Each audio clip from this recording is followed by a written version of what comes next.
Hello everyone, welcome back to the Avadale's e-learning zone. Friends, happy Diwali to all of you, happy new year to all of you. Friends, हमने last lecture में exercise 1.2 के सम number 12 तक के सारे sums finish कर लिए थे. Hope so आप लोगों ने वो सम्स देख लिए होंगे एंड अपनी अपनी नोटबुक्स कॉपी में लिख भी लिए होंगे. Today we are going to start from question number 13. मतलब कि जहां से हमने एंड करा था हमारा दिवाली से पहले का सेशन, वहीं से मैं स्टार्ट करने जा रही हूँ फ्रॉम सम नंबर 13. तो सम नंबर 13 जो है वो बहुत ही इंपॉर्टेंट है आप लोगों को. उसमें आधे सम में तो मतलब इजीली लाइट हो सकती है कि क्या आएगा, प्रोबेबिलिटी कैसे फाइंड करना है. बट उसका जो थर्ड क्वेश्चन है वो थोड़ा सा ट्रिकी टाइप का है, सो आपको पूरा क्वेश्चन ठीक से देखना पड़ेगा. तो रीड करो आप लोग क्वेश्चन नंबर 13 मेरे साथ. Question number 13.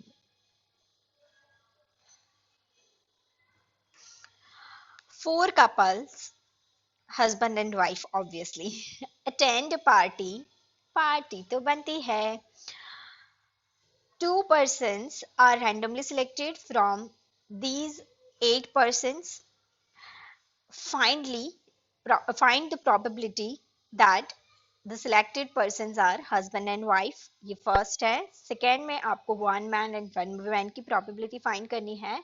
And the third one में one man one women who are not husband and wife. Right. So total यहाँ पे कितने पर्सन्स है भाई? 4 मैन है एंड 4 वुमेन्स है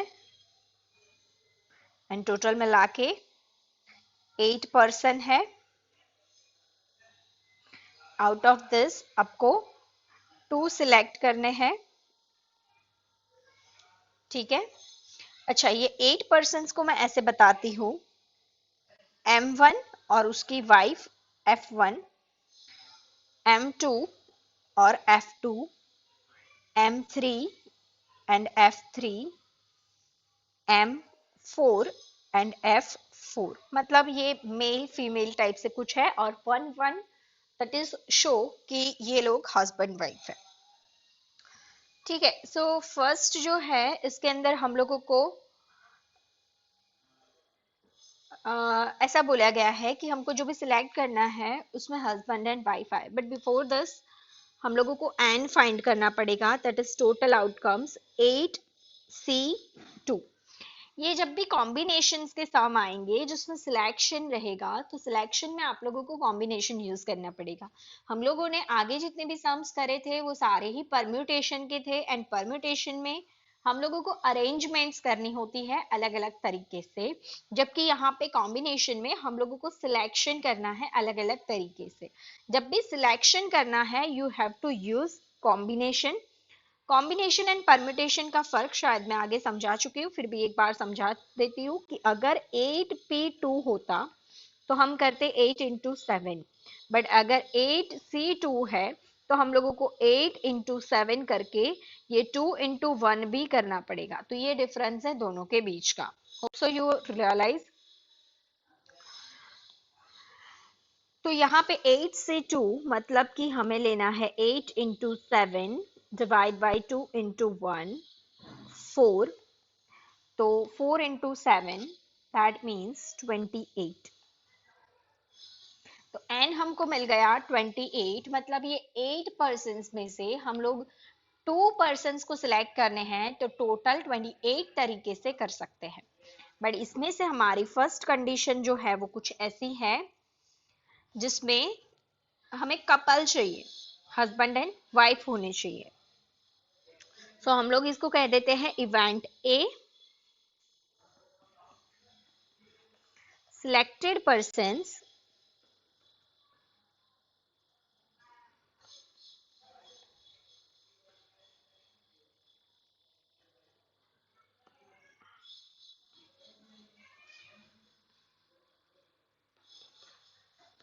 हस्बैंड एंड वाइफ हो. तो हस्बैंड एंड वाइफ कितने हैं भाई? हमारे पास 4 हैं. Right.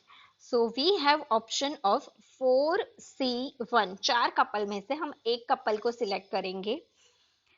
That is 4C1.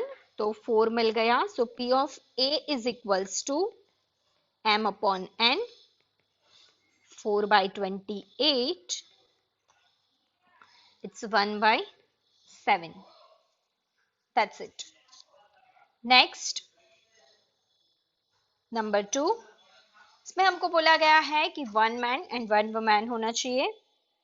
Event B बोल देते हैं इसको. Selected persons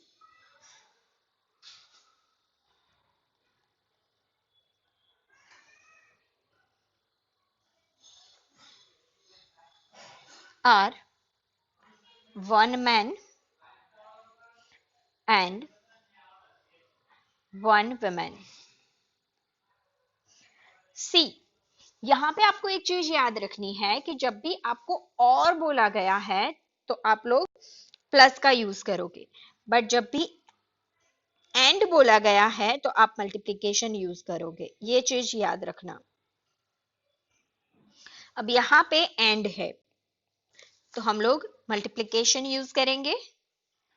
right. So m is equals to 4 man में से एक, मतलब 4c1, एंड के लिए हमें करना है मल्टीप्लाई 4 विमेन में से कोई एक. ठीक है. सो 4c1 into 4c1, 4 into 4, that means 16. तो हमारा P ऑफ B हो जाएगा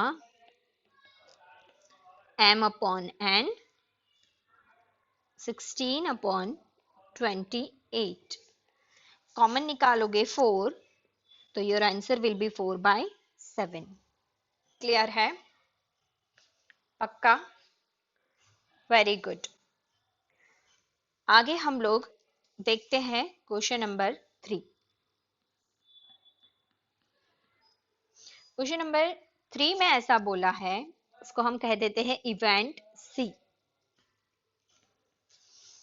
1 man and 1 woman, 1 man and 1 woman. तो ये तो वही हो गया जो ऊपर था, but not husband and wife.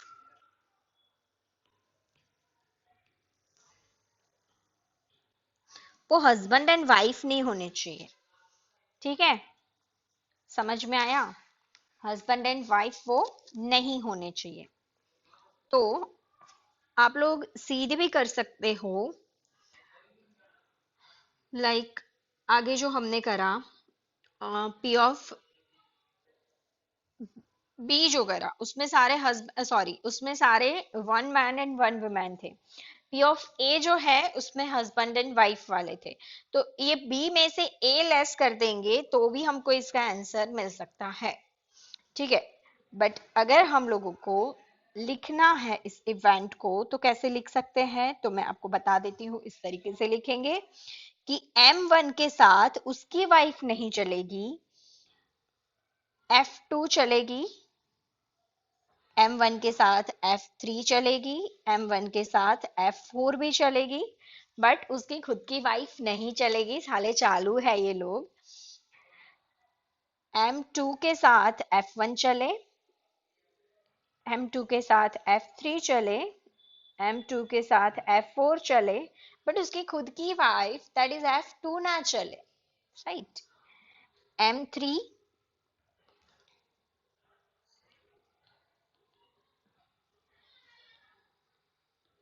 Hope so आप लोगों को समझ में आ रहा है.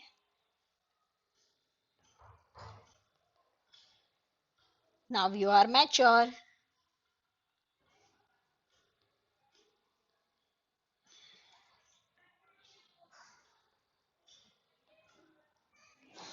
ठीक है.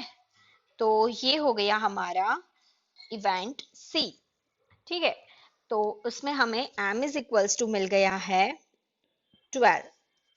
Right. So p of c हम लोग m अपॉन n ऐसे भी फाइंड कर सकते हैं. 12 by 28, 4 कॉमन निकालो तो 3 by 7. राइट. या फिर तो आप ऐसे भी निकाल सकते हो,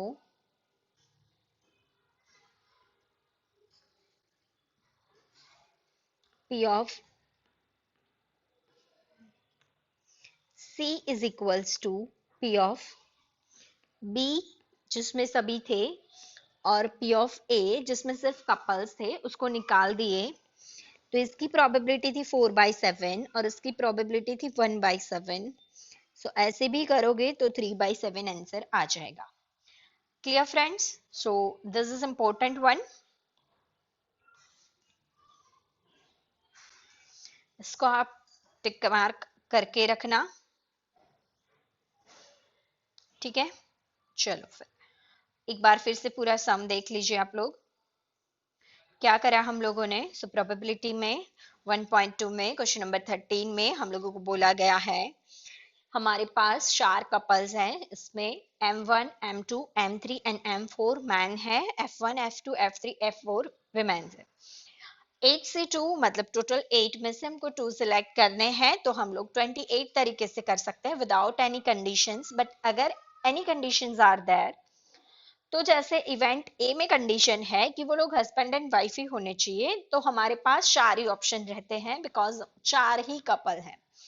इवेंट बी में बोला गया है कि वो लोग मैन एंड वुमेन होने चाहिए, ठीक है। वो कोई भी होंगे, किसी की भी वाइफ किसी का भी हस्बैंड कुछ भी चलेगा, बट वो सिर्फ एक गर्ल होनी चाहिए, एक बॉय होना चाहिए, एक मेल एक फीमेल, राइट। तो 4C1 इंटू 4C1 ये चीज आपको याद रखनी है, खास ध्यान रखना।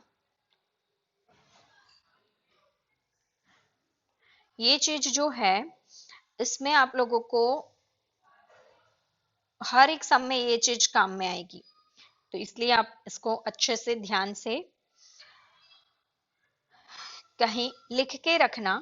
ऐसे तो मैं तो आप लोगों को हर एक सम में रिवाइज करवाती ही रहूंगी। एंड देन इवेंट सी को तो मैं अभी अभी अच्छे से समझा चुकी हूँ कि जिसमें हम लोगों को उनकी जोड़ियां नहीं लेनी है, मतलब जो 16 हमारे पास ऑप्शंस थे इवेंट बी वाले, उसमें से हमने 4 ऑप्शंस निकाल दिए। वो 4 ऑप्शंस थे ये वाले मेन 4 ऑप्शंस थे कि जिसमें वो लोग जोड़ी में थे। वो 4 ऑप्शंस निकाल दिए, 12 ऑप्शंस बचे।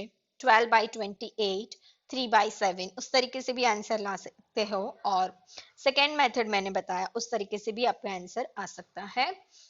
आप जिस भी मेथड के साथ कंफर्टेबल हो वो मेथड को आप यूज कर सकते हो। Let's further moving on question number 14।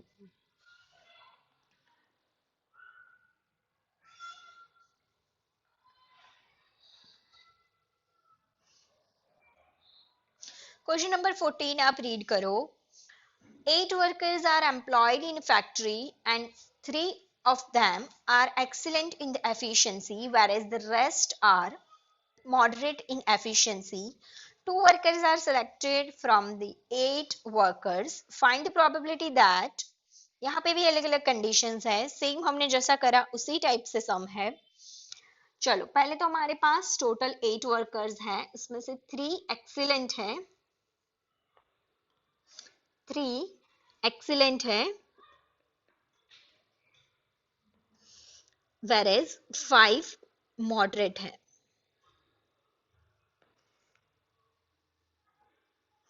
ठीक है, total 8 workers are there. Out of this we have to select 2 workers, so हमारा n हो जाएगा 8C2। अभी अभी ऐसा किया था आई थिंक।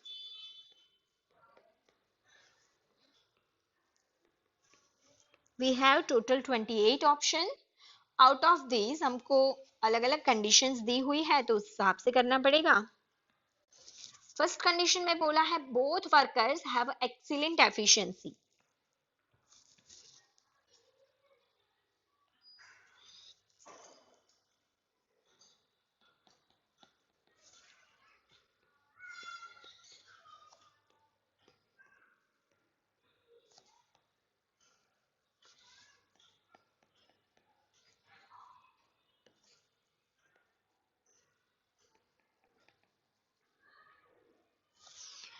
अगर both of them are excellent efficiency वाले हैं, तो हमारे पास कितने ऑप्शन बचते हैं भाई?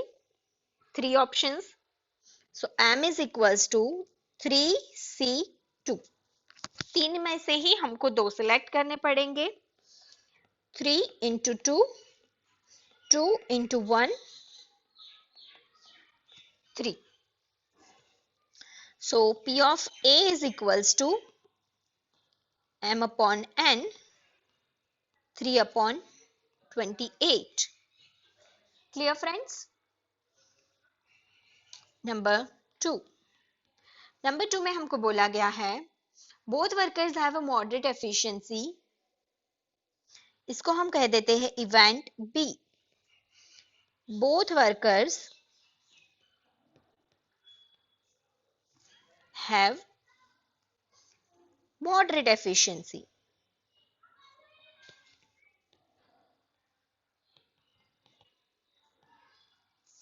अगर moderate efficiency है तो हमारे पास कितने ऑप्शन बचेंगे? We have 5 moderate workers. So 5C2, 5 into 4, 2 into 1, 5 into 2, 10. We have total 10 options are there. So probability find out कर लेते हैं. P of B 10 divide by 28. 10 divide by 28. अगर 2 कॉमन निकालोगे तो 5 by 14. That's it. Clear? Very good. Next, one worker is excellent and one worker is moderate in efficiency. बहुत easy है. नाम दे देते हैं इवेंट का. Event C. One worker is excellent and one from moderate.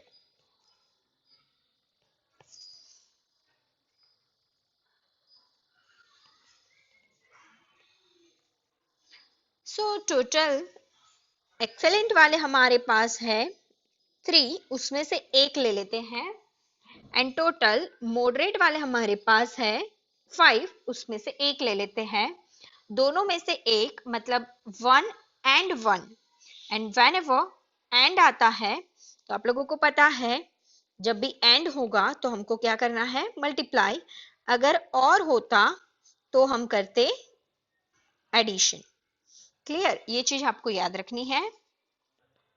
3C1 3, 5C1 5, M is equals to 15, P of C is equals to M by N, 15 by 28. That's it. Clear friends? So friends, यहाँ पर हम लोगों का question number 13 and 14 cover up हो गया है अच्छे से. एक बार फिर से मैं 14 का रिवाइज कर देती हूँ. क्वेश्चन नंबर 14 में बोला गया है कि there are 3 excellent and there are 5 moderate efficiency workers. Total 8 are there. Out of this हमको 2 सिलेक्ट करने हैं. 2 सिलेक्ट करने हैं और उसमें से अलग अलग कंडीशंस दी है. दैट इज 1 फर्स्ट में है कि दोनों वर्कर्स एक्सीलेंट वाले हैं तो एक्सीलेंट वाले हमारे पास 3 है तो 3 में से 2. सेकेंड में बोला गया दोनों मॉडरेट वाले हो तो मॉडरेट हमारे पास 5 है तो 5 में से 2. And the last one is दोनों में से एक एक करने हैं तो 3C1 and 5C1. Hope so आप लोगों को इतना क्लियर हो गया होगा. मिलते हैं नेक्स्ट लेक्चर में जल्द ही. तब तक के लिए थैंक्स फॉर वॉचिंग. जय हिंद, जय भारत.